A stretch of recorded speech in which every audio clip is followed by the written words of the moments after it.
그 이름 안에서 우리 모든 인생의 문제가 다 해결된 줄 믿습니다. 아멘. 그 은혜를 아는 자가 천국의 은혜를 누릴 수 있는 자가 아니겠습니까? 오늘 말씀을 보시면 너희는 믿음 안에 있는가? 너희 자신을 시험하고 너희 자신을 확정하라. 예수 그리스도께서 너희 안에 계신 줄을 너희가 알지 못하느냐? 그렇지 않으면 너희는 버림받은 자니라. 굉장히 엄중한 말씀입니다. 여러분, 우리가 늘 주님 앞에 설날을 준비하며 살아가고 있지만 요즘처럼 예수님께서 경고하신 마지막 때의 현상들이 지구 곳곳에서 이곳저곳에서 나타나는 이런 때에는 무엇이 중요하겠습니까? 내 믿음이 바른 믿음인지, 성경 말씀에 근거한 구원 얻을 만한 믿음인지, 그것을 점검할 필요가 있습니다. 그래서 이번 주부터 믿음 점검 시리즈로 말씀을 좀 나누려고 합니다. 여러분, 오늘 이 엄중한 말씀 앞에서 사실 아무리 강하게 설교해도 부족함이 없는 말씀이에요. 이 말씀은요, 여러분 계속 마음에 담고 아무리 묵상해도 전혀 지나치지 않는 그런 말씀이에요. 마음에 꼭 담을 수 있기를 바랍니다. 여러분, 고린도 교회는 사도 바울이 2차 선교 여행 때 1년 6개월 동안 머물면서 세운 교회입니다. 지금 고린도 지역은 그리스 아테네에서 서동쪽으로 있는, 좌측으로 있는 그런 도시입니다. 항구 도시입니다. 그 당시는요, 최고의 도시였습니다. 헬라 문화권에 있는 최고의 도시였고 항구 도시였기 때문에 교역이 활발하죠. 그러니까 물질적으로 굉장히 번성한 곳이었습니다. 그러니까 무엇이 이게 왕성해졌는가 하면 우상 숭배도 많았고 도덕적 타락이 굉장히 심한 곳이었습니다. 그런데요, 그런 여파가 교회에도 영향을 끼쳤어요. 우상 숭배에도, 그리고 간음의 문제도, 여러 가지 문제가 있었어요. 사실 사도 바울이 세운 교회 중에 가장 큰 교회였지만 가장 문제가 많은 교회가 고린도 교회였어요. 게다가요, 그 고린도 교회의 성도들은 비평가들이었어요. 무슨 말이냐? 당시에 학식이나 언어에 관한 자신들의 어떤 지식을 굉장히 지식에 대해서 자부심을 가지고 있는 그런 성도들이었어요. 똑똑한 사람들이었어요. 그러다 보니까 자신들의 어떤 지혜와 학식을 가지고 판단을 하는 거예요. 누구까지 판단하느냐? 사도 바울을 판단하고 비판하는 성도들이 많았습니다. 바울의 스타일을 판단을 합니다. 비판을 합니다. 자, 그게 여러분 앞으로 한번 10장 10절 한번 넘겨보십시오. 고린도후서 10장 10절을 보시면 그들의 말이, 그의 편지들은 무게가 있고 힘이 있으나 그가 몸으로 대할 때는 약하고 그 말도 시원하지 않다 하니. 고린도후서 10장 10절 보셨어요? 이게 무슨 말이냐? 사도 바울이요, 글은 잘 쓰는데, 이 서신서를 편지를 잘 쓰는데 말하는 건 너무 언어하다는 거예요. 그렇게 비판을 합니다. 더 나아가서 예수님으로부터 부름받은 사도권을 가진 이 바울 아닙니까? 그런데 사도 바울의 사도직까지 부인할 정도에 이른 거예요. 자, 그렇다 보니까 사도 바울이 이 소아시아의 에베소 지역, 에베소 교회를 섬기면서 고린도의 소식을 듣고 두 통의 편지를 보낸 것이 고린도 전후서입니다. 그 편지에서 자신을 변호하는 거죠. 나는 예수님에 의해서 사도가 된 자. 그리고 너희들이 비판하는 것이 잘못된 것을 조목조목 말씀으로 그들을 가르칩니다. 꾸짖고 그들을 말씀으로 바울로 세우려고 하는 것이 고린도 전후서인데 이 자신을 반대하는 그 성도들, 그들에게 무장을 해제시키고 오히려 그들의 비평의 검을 내려놓게 만들고 오히려 그들에게 뭐라고 외칩니까? 오늘 본문에 너희는 믿음 안에 있는가 너희 자신을 시험하라. 너희들이 나의 가르침을 논박했으니까 이제는 너희가 믿음 안에 있는지 너희 자신을 한번 시험해보고 확정해보라. 그렇게 하는 말이에요. 사랑하는 성도 여러분, 문제는요, 오늘날 교회 안에도 이 고린도 교회 성도들처럼 잘못하는 오류들이 계속 있어 왔다는 거예요. 지금도 있다는 거예요. 무슨 말이냐? 많은 성도들이 예배하러 와서 설교자를 비판을 합니다. 판단을 합니다.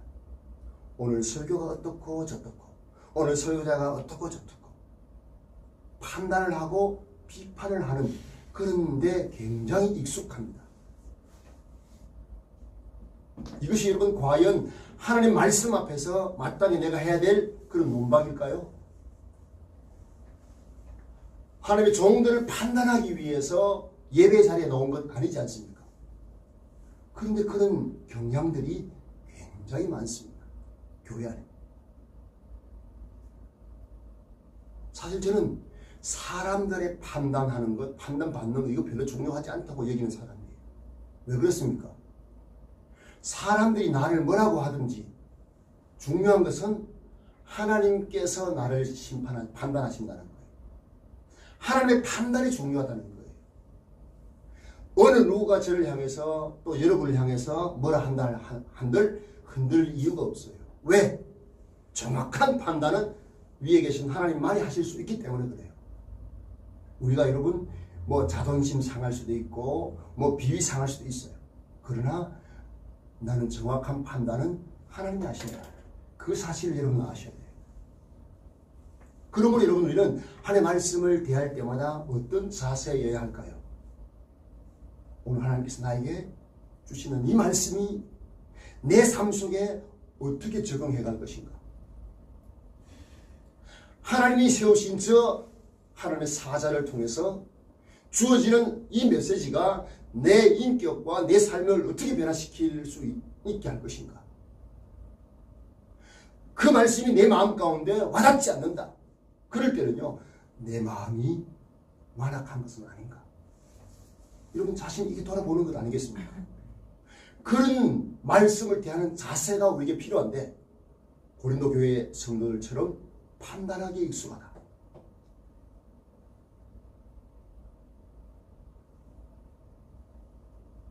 이거는 여러분 우리가 말씀을 대하는 온전한 자세가 아닌 것을 우리 먼저 알아야 됩니다. 그런 마음으로 여러분 오늘 우리는 어떻게 되느냐? 저도 그렇고 우리 성도들도 그렇고 내 자신이 정말 하나님 믿는 믿음 안에 서 있는지 시험하고 확정하는 그런 시간이 될 수 있기를 주님의 이름으로 축복합니다. 아멘. 그러면요, 오늘 먼저 보면 두 가지 여러분 명령이 나오지 않습니까? 너희 자신을 시험하라는 거예요. 자, 시험한다. 이게 여러분 어떤 의미겠습니까? 한 서너 가지 의미가 있어요. 먼저는요, 교육적인 개념에서 볼 수 있어요. 우리가 선생님이 학생들을 가르치면서 그들의 실력을 파악하기 위해서 뭐 합니까? 시험을 치죠. 시험을 보고 그 아이들이 어느 정도 가르침에 잘 따라오고 있는지 확인하죠. 너 자신을 시험하라. 바로 그런 차원입니다.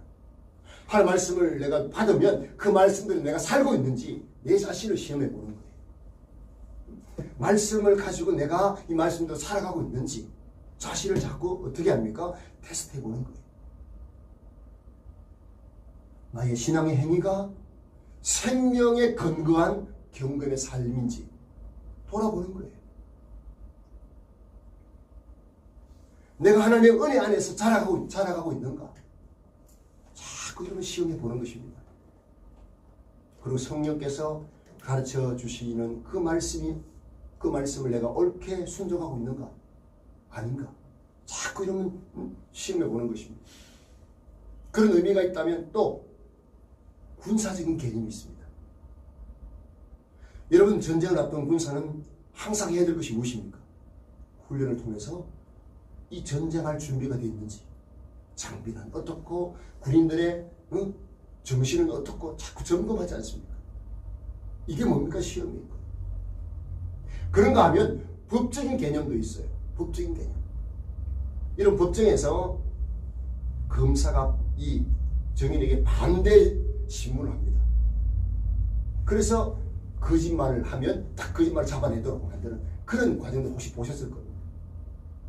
여러분, 우리 자신을 시험한다는 것은요, 내가 나 자신을 합리화시키고 나 자신이 빠져나갈 수 있는 그런 구멍을 다 차단시키는 거예요. 다 차단시키면서 철저하게 내 자신을 시험해 보는 것을 말해요.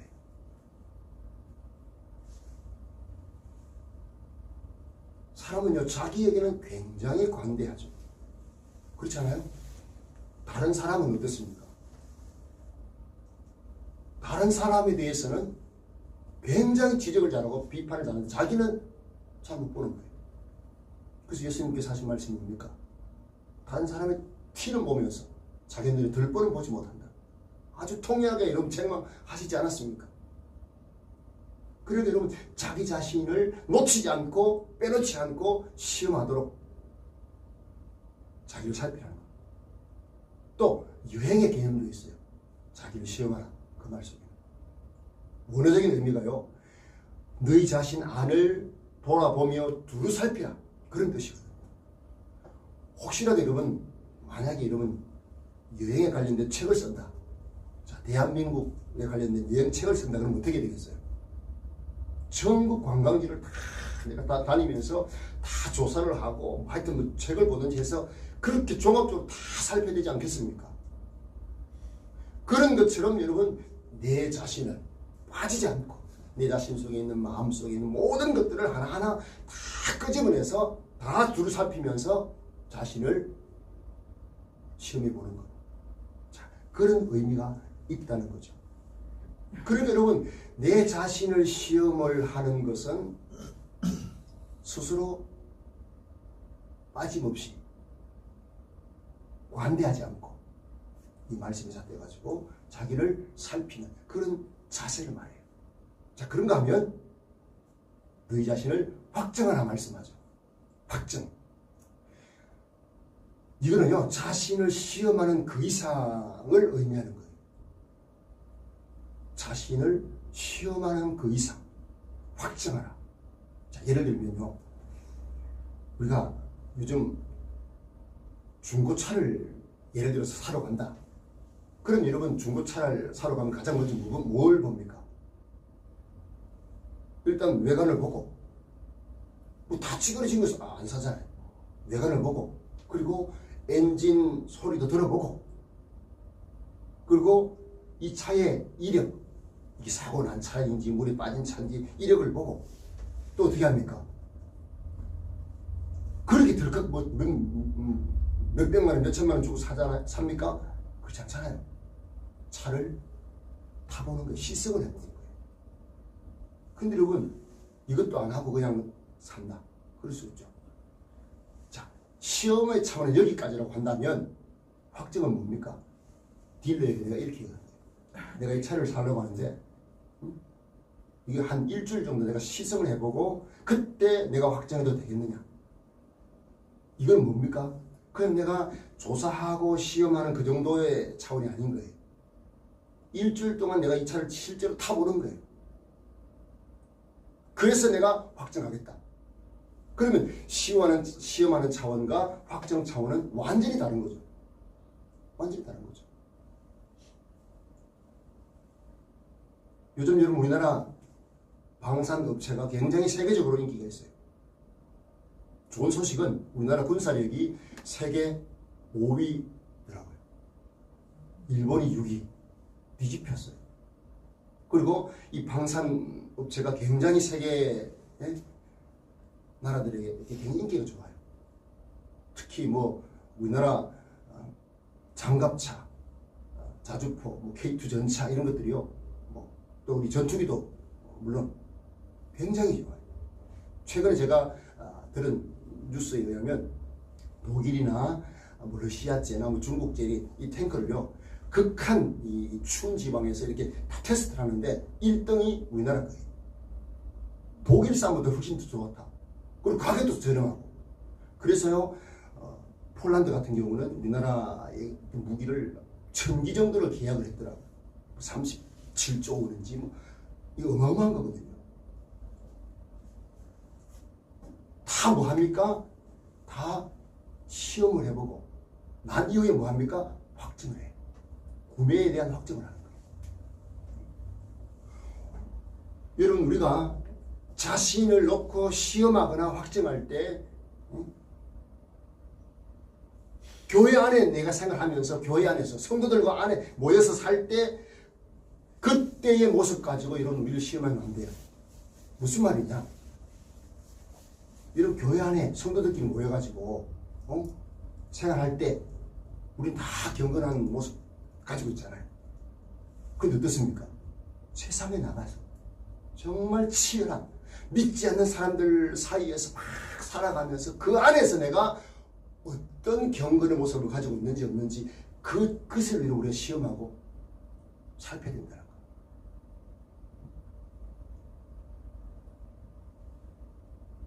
그렇지 않으면요 내 자신에게 속을 수 있는 거예요. 아, 내 믿음은 참 괜찮은 믿음이다. 내 신앙의 어떤 행위 뭐 주일 예배 출석하고 뭐 봉사하고 헌신하고 또 헌금하고 하는 이것들 이거 보니까 나 괜찮다. 스스로 이러면 자기에게 속을 수 있는 거예요. 오늘 여러분 스스로 너희 자신을 시험하라 그리고 확정하라 말씀했는데 무엇에 대해서 시험하고 확정하라 말씀합니까? 너희가 믿음 안에 있는가. 믿음 안에 있는가를 시험하고 확정하래요. 어떤 성도가 여러분 이렇게 말했다고 한번 생각해 보십시다.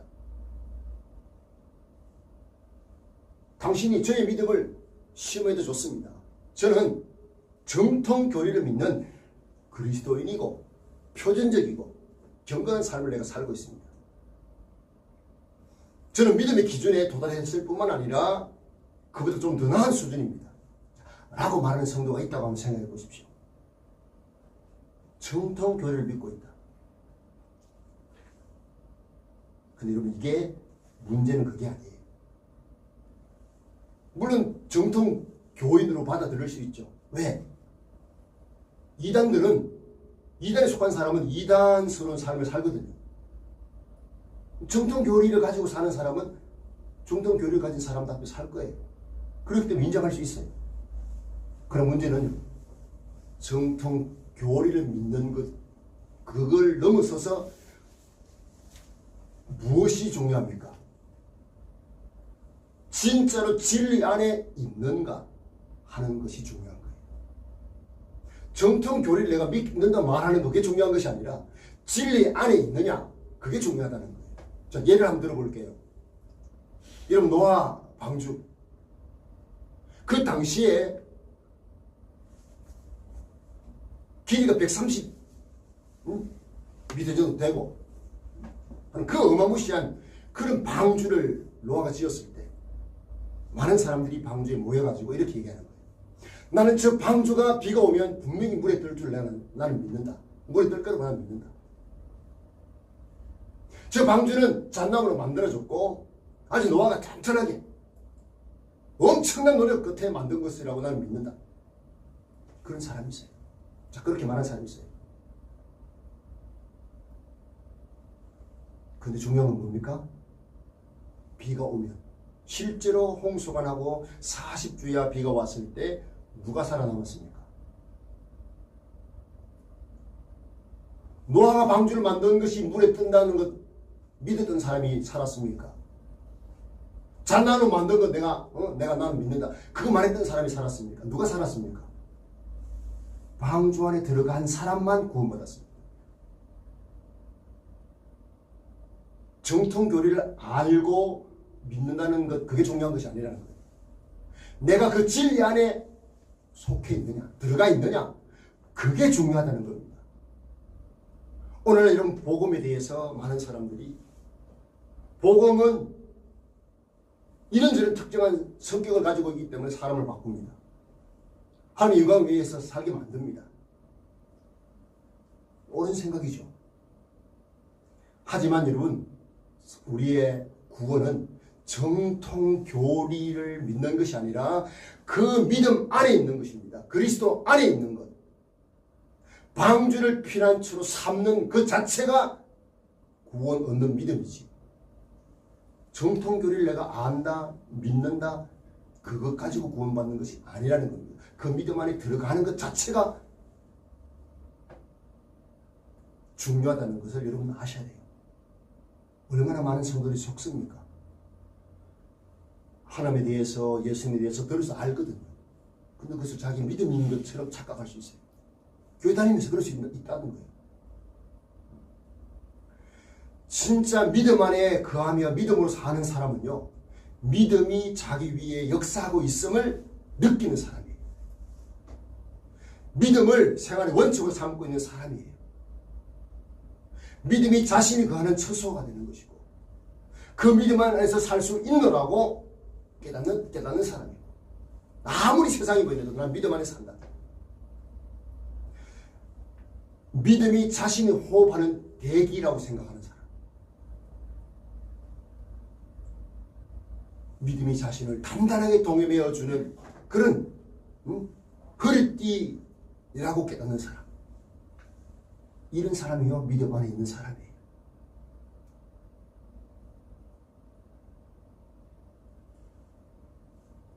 여러분, 유대인들이 정통교리, 자기들은 정통 유대인이다. 그래서 어떻게 해요? 하나님의 택함 받은 자다. 그것 때문에 여러분 예수님께 얼마나 통렬하게 책망을 받았습니까? 그것 가지고 여러분 구원 얻는 것이 아니기 때문에 예수님께서 비판하신 거예요. 정통교리를 내가 알고 믿느냐, 그게 중요한 것이 아니라 그 진리 안에 들어가 있느냐, 그게 중요하다는 거예요. 그러므로 여러분, 내가 구원 얻는 믿음의 진리 안에 거하고 있는가, 그게 중요하다는 것입니다.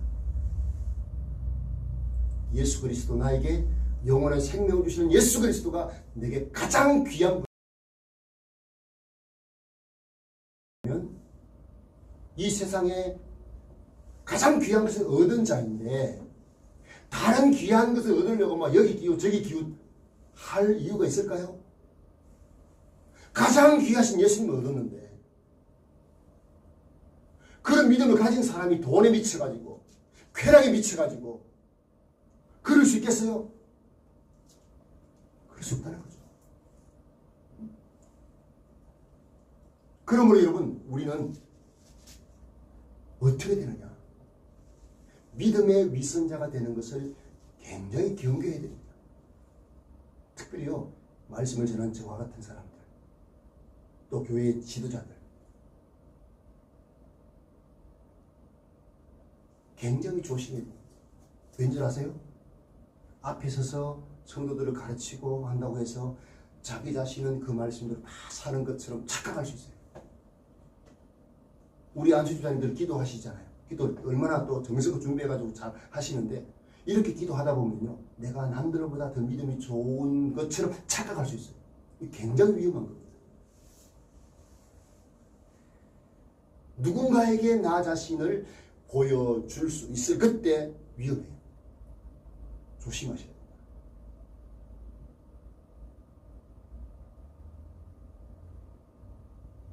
예수 그리스도가 여러분 내 안에 계신다는 거, 여러분 그게 어떤 의미겠습니까? 무슨 뜻이겠습니까? 캐톨릭에서는요, 십자가를 가슴에 걸고 다니죠.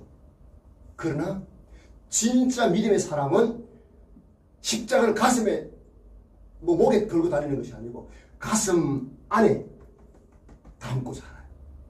예수님은 십자가를 가슴 안에 담고 사는 사람이에요. 그게 예수님의 안에 있는 사람이에요. 그러니까 이 세상을 사는 동안 예수님의 그 십자가를 가슴에 담고 있으니까 십자가만큼 힘든 그런 벅찬 환경 속에서도 그 환경을 이겨내는 거예요. 여러분, 진리의 자랑이라고 할 수 있는 주기철 목사님 같은 분, 웅천에서 여러분 태어나셔가지고 얼마나 믿음의 훌륭한 역사를 남긴 그런 인물입니까? 어떻게 그 가능했겠습니까? 죽음 앞에서도 여러분 예수님의 십자가의 그 능력이 그 죽음도 두려워하지 않고 이겨낼 수 있는 그런 능력을 주는 것이죠. 이게 여러분 예수님 안에 있는 것이고 십자가 안에 있는 것이라는 사실을 우리는 아셔야 돼요. 그러니까 그리스도 안에 우리가 그리스도가 내 마음속에 거한다. 그럼 내가 예수님을 믿는 거죠. 예수님 믿고 예수님을 사랑하고 예수님을 사랑하고 싶은 거예요. 좀 더 사랑하고 싶고 내가 좀 더 주님 위해 살고 싶고 좀 더 주님을 내가 더 신뢰하고 그분이 인도하는 대로 따라가고 싶고 성경이 말씀하는 예수님과 나는 혼인한 상태다. 결혼한 상태다. 나는 예수님의 신부다. 이런 마음을 가지고 살게 되는 거예요. 이게 여러분 예수님 안에 거하는 거예요. 믿음 안에 있는 것을 확인할 수 있는 것이죠. 날마다 여러분 하나님의 말씀인 양식을 성경 말씀을 읽으면서 그 말씀을 알아가면서 좀 더 알아가고 싶은 그런 갈증이 있는 그것이 예수님 안에 있는 삶인 거예요. 나는 내 몸은 예수 그리스도가 계시는 궁궐이다. 내 마음은 이게 뭡니까? 예수님 안에 있는 사람의 모습인 거예요. 그런데요, 제가 말씀드린 이런 것들이 어떤 것인지 도무지 여러분 이해가 안 되는 분이 계시다면 깨닫는 은혜를 성령께서 주시길 바랍니다. 아니 예수님 믿는 사람, 예수님 사랑을 받은 사람이 예수님을 사랑하고 싶고 예수님을 더 알아가고 싶고 난 예수님에서 내가 내 삶 전체를 드리고 싶고 이런 마음이 없다 그러는데 예수님 안에 있는 것이라고 말하기가 어렵다는 거예요. 예수님의 십자가에 대해서 조금은 알 수는 있겠지만 알고 있는 것이겠지만 마음에 거하시는 예수님에 대해서는 잘 모르는 거예요. 저는 이런 상도가 없기를 바래요.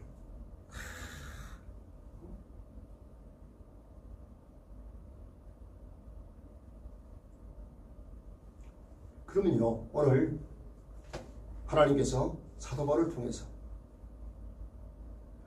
너희는 믿음 안에 있는가 너희 자신을 시험하라 확정하라 고 하셨는데 왜 이것이 우리에게 필요할까요? 왜 이 말씀이 우리에게 필요하겠습니까? 왜 이것을 우리 점검해야 될까요? 사실 여러분 영적인 전쟁 치열한 전쟁이기 때문에 그렇습니다. 믿음 생활 성령 하나님께서 여러분 우리 모두에게 성령의 검으로 우리 마음을 찌르시는 그런 시간이 되었으면 좋겠어요. 아, 내 믿음이 주님 앞에 진짜 예수님 안에 있는 믿음이구나 확인할 수 있는, 아니면은 내가 좀 더 주님의 십자가를 가까이 하고 하나님의 말씀을 내가 더 가까이 하고 말씀 안에 가야겠구나 이런 결심을 할 수 있는 그런 시간이 될 수 있기를 바랍니다. 성령께서 그렇게 역사하시길 바라요. 왜 오늘 이 말씀이 우리에게 중요하냐? 사실 이것은 우리에게 가장 귀한 일이기 때문에, 가장 필요한 일이기 때문에 그래요. 내 믿음이 내 믿음을 점검하는 것 가장 중요한 것 아닙니까? 여러분, 한 상인이 가게를 운영을 하면서 뭐 10원짜리 100원짜리 동전 별로 신경 안 쓸 수 있어요. 그런데 뭐 100만원 1000만원 수표를 가지고 오면 어떻게 해요? 그 수표 받으면 그냥 들름 받습니까? 그냥 들름 받으면 안 되죠. 수표 남봐도 적고 다 확인해야 되죠. 이 수표가 부당한 수표는 아닌지 확인해야 되잖아요. 이거 안 하고 그냥 수표 그냥 줄 때마다 받아버리면 무슨 일이 생기겠어요? 잘못하면 망하죠. 이런 일을 하는 사람은 없어요, 없어. 그렇게 하면 망한다는 알기 때문에, 손해본다는 알기 때문에. 그런데 여러분, 그렇게 하지 않아서 손해보는 것이 큰 아픔일 수 있지만 그보다 더 큰 손해는, 그 더 큰 아픔은 뭔지 아십니까? 우리의 영혼의 문제를 다루지 않는 거예요. 내 영혼의 손해를 보는 것, 그것에 대해서 민감하지 않는 것, 그게 여러분 문제라는 거예요. 여러분, 우리의 영혼이 가장 중요한 거 아닙니까?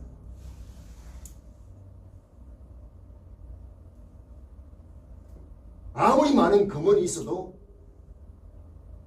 내 영혼이 지옥 가는 영혼이라 그러면 그럼 뭐가 필요 있습니까? 그런데 여러분, 예수님께서 뭐라고 말씀을 하십니까? 우리의 몸, 목숨이 음식보다 귀하고 몸의 의복보다 귀하다 말씀하지 않습니까? 맞아요, 틀려요? 여러분, 몸이 의복보다 훨씬 중요하잖아요. 그런 것처럼 영혼은 몸보다 사실 더 중요한 거예요. 그래서 영혼이 중요합니다. 그래서 여러분, 우리는 늘 영혼을 가꾸는 일, 하나님의 말씀, 영혼을 가꾸는 일, 이게 중요한 건데, 이걸 손해보면서 전혀 모르는 거예요. 다른 것 손해보는 거, 그런 거는 막 굉장히 민감하게 반응하면서 영적인 손해보는 것에 대해서는 별로 민감하지 않다. 이게 문제가 아니겠습니까?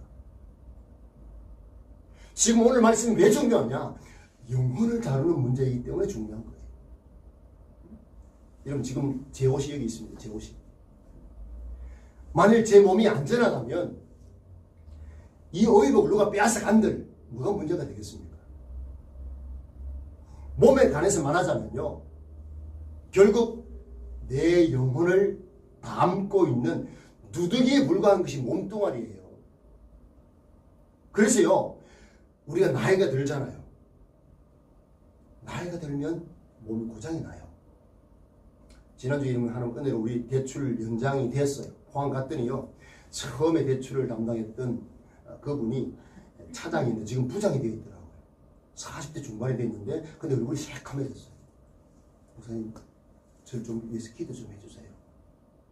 부정맥이 와가지고 수술을 해야 됩니다. 지금까지 온 거예요. 40대 중반인데 벌써 몸이 저보다 더 늙어 보이더라고요. 이게 몸이에요. 몸은 그렇게 될 수 있어요. 그런데 그런 몸이라도 그의 영혼이 예수님을 담고 구원 얻는 영혼이라면 그거는요, 가치 있는 거 아닙니까?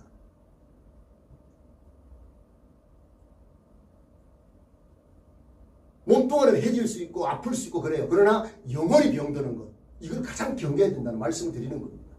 육신의 건강을 위해서 얼마나 많은 사람들이 운동을 합니까? 어제 뉴스에 보니까요, 건강을 위해서 걷는 거 아무리 마음먹으로도 그거 잘못 걸으면 소용없다는 거예요. 어떻게 걸어야 되느냐? 앞꿈치를 들어야 된대요. 이 엄지발가락을 들어서 걸을 때마다 딱 들어가지고 그렇게 걸어야 보폭도 늘어나고 건강하게 걷는 것이 된대요. 뉴스에 그런 것까지 나와요. 얼마나 사람들이 건강에 관심이 많습니까? 건강을 잃어서 행복을 잃는 것에 대해서는 굉장히 민감한데, 영혼의 건강을 위해서 여러분 우리가 얼마나 애를 쓰느냐. 이제 여러분 3월이 지나면 4월부터는 우리 교회가 이제 정상적으로 이제 안식년도 끝이 나고 정상적으로 회복이 됩니다. 여러분 어떻게 하실 겁니까? 좀 열심을 낼랍니까? 아니면 그냥 내 영혼이 뭐 이 정도면 뭐 됐지 뭐 그렇게 주저앉으실 겁니까?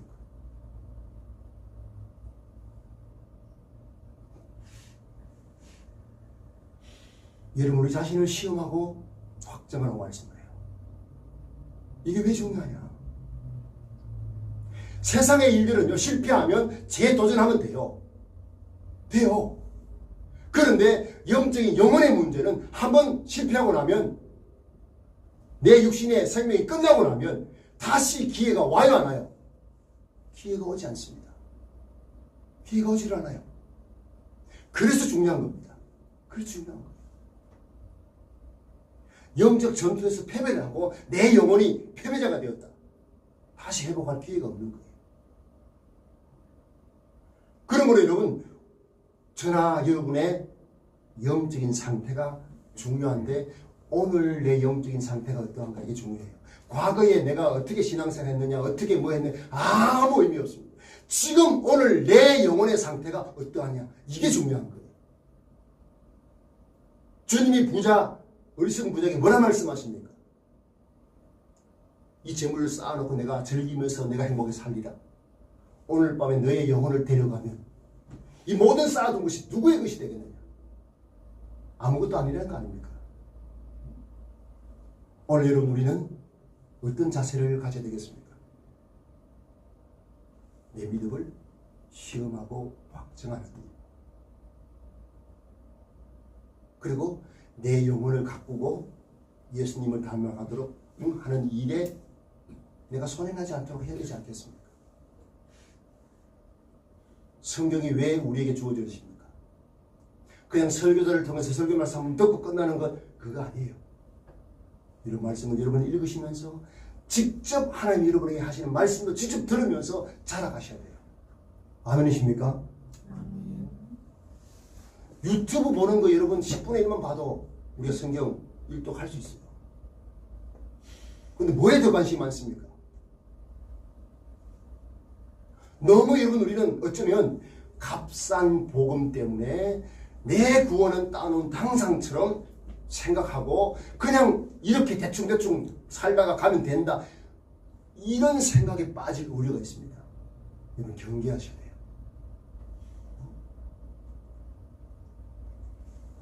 세상은 여러분 우리에게 뭐라고 말합니까? 한 번밖에 없는 인생이니까 즐기라. 여러분 동성애자들이 동성애 축제하면서 보셨죠? 프랭카드에 뭐라고 내건 줄 아십니까? 동성애 그거 끝내준다. 진짜 좋다. 여러분 이래놓고 여러분 동성애 축제를 합니다. 벌거벗은 그런 몸을 가지고. 그렇게 지금 세상 사람들이 세상 유혹을 하고 있습니다. 쾌락을 추구하라고. 그런데 여러분 그것이 우리의 영혼을 좀먹고 우리의 영혼을 망가뜨리는 일이라면 우리는 어떻게 해야 됩니까? 경계하셔야 돼요. 이 세상에 살면서 내가 보는 것, 듣는 것, 느끼고 하는 모든 것들이 내 영혼을 병들게 할 수 있다면 그들의 경각심을 가지고 봐야죠. 그냥 이런 노출되어 있다 보면 어떻게 됩니까? 희한하게도요. 우리는요. 자꾸 들은 것이 자꾸 생각나게 돼요. 어느 날에 막 트로트를 들었는데 그게 막 흥얼흥얼 막 나와요. 그런 적 있어요? 없어요? 뭐 그게 무슨 문제가 되겠습니까? 한두 번 그런 것이야. 그런데요. 뭐가 문제가 됩니까? 우리 그리스도인들. 하나님의 말씀이 내 생각을 이끌어가고 내 삶을 이끌어가는 것이 아니고 그런 세상적인 음악이 나를 이끌어간다. 여러분 이게 문제가 되는 거 아니겠습니까? 영혼이 조금씩 그렇게 병들어가는 거예요.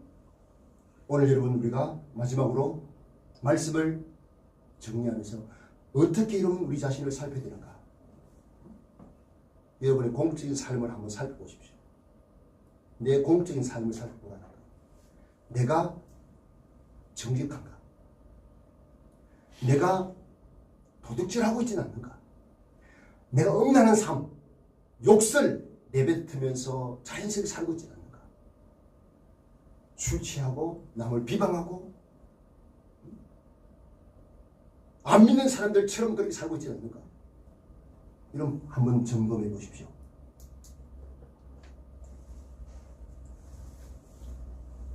사실은 여러분 오늘 말씀 때문에 제가 굉장히 이게 끝부분 보십시오. 어떻게 나와 있어요?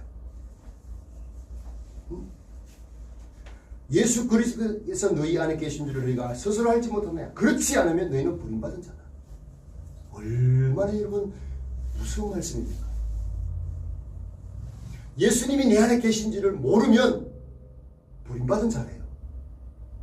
다시 말하면 내 안에 공적인 삶 속에서 예수님의 향기가 드러나지 않고 있다. 그러면 부름받은 자일 가능성이 있다는 말씀 아닙니까?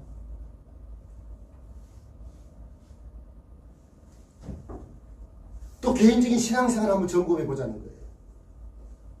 내가 말씀을 읽는 일을 기뻐하고 있는가? 아이고 올해 우리 교회 성경 일독 하자고 하셨는데 내가 이 기회에 내가 성경 일독 해야 되겠다. 이런 마음을 품고 성경을 읽는데 이것이 막 꼭 이렇게 뭐 읽어야 되나 이거 뭐 이런 생각으로 여러분 말씀 읽는 것이 지겹다. 한번 생각해 보시오. 말씀 읽는 것이 싫어지고 기도하는 것이 짐이 되고 또 신앙생활 하는 자체가 뭔가에 내가 손해보는 듯한 그런 느낌이 혹시 듭니까? 그렇다면 여러분 우리는 두려운 거예요. 두려운 거예요.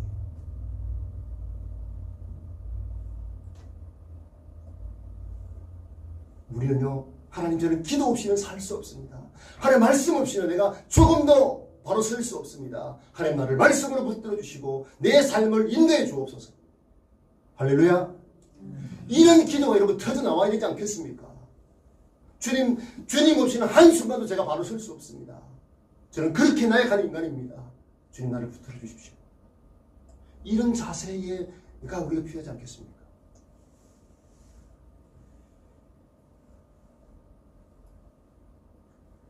그리고 여러분 좀 더 깊이 여러분이 테스트할 수 있는 방법은요. 내가 진짜 예수님을 의지하고 있는가? 나의 구원을 위해서 내가 아무리 착하게 살려고 하고 내가 아무리 내 스스로 구원하려고 해도 되지 않는 그 약한 존재임을 자각하고 나는 예수님밖에 없습니다. 예수님 아니면 저는 구원의 대상이 될 수가 없습니다. 그 예수님 의지하고 있습니까? 그렇다면 여러분 우리는 예수님 안에 있는 자예요. 예수님 안에 있는 자예요. 테스트를 통과한 자예요. 그리고 마지막 중요한 것. 예수님을 믿는 믿음을 가지고 있느냐. 예수님이 나의 구원자이시고 내 죄를 다 해결하신 나의 완벽한 구원자이시다. 이 사실을 믿고 있느냐 하는 거예요. 나로 하여금 예수님을 사랑하게 만드는 믿음인가? 나로 하여금 가장 어두운 순간에도 예수님을 신뢰하게 만드는 그런 믿음이 나에게 있는가? 이거를 여러분 살피는 겁니다.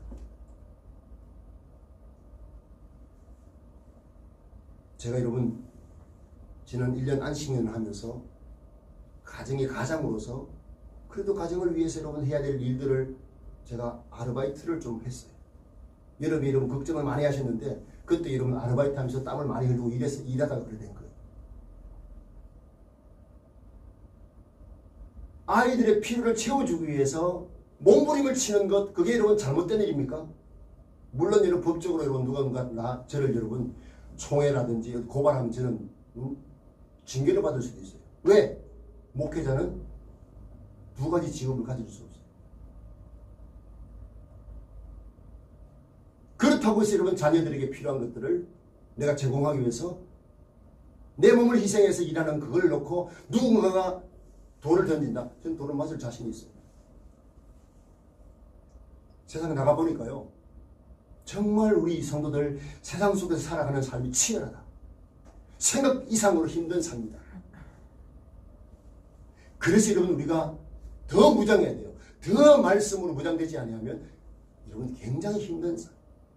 들어가 보니까요.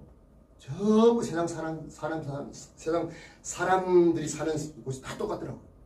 다 비난과 비방과 온갖 모함들이 막. 여러분 그런 곳에서 내가 그리스도인으로서 사는 삶. 그런 삶이 있느냐. 그런 것들을 통해서 여러분이 내가 믿음 안에 있는지를 시험하고 확정할 수 있고 내가 예수님 안에 있는지 확정할 수 있다는 사실이에요. 여러분 예수님을 사랑하십니까? 그분을 위해서 살고 싶은 마음이 있으십니까?